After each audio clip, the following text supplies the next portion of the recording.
just how does that, I mean, how does that translate into different types of market analysis then?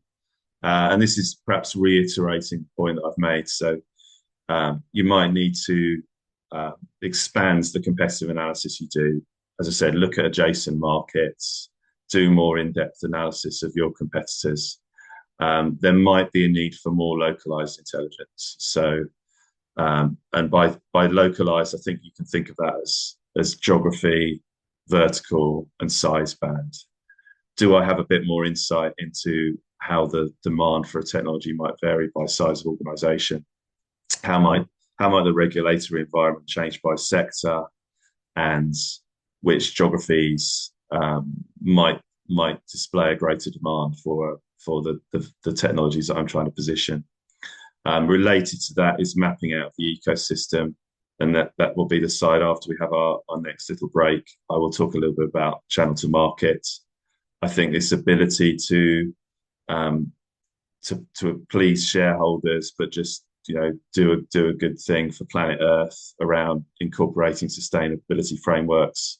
It's definitely a big trend in the tech sector, and you should be looking for information on that.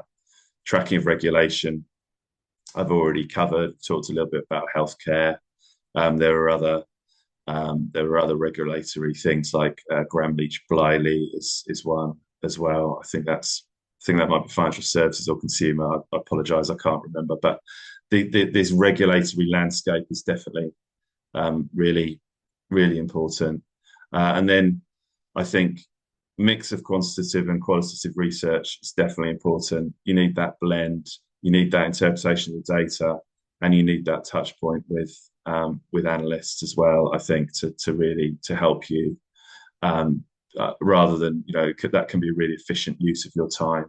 And then just all the benefits of data, big data trends, in terms of predictive analytics. And then, of course, the use of artificial intelligence to synthesize the information. That's definitely becoming more and more prevalent in the intelligence space. Just a lot of us are using tools such as Notebook LLM, ChatGPT, obviously, to summarize and synthesize information. But I think there's some real benefits in finding a partner that has a good tools on its side to sort of synthesize information, provide that information in nice nuggets. So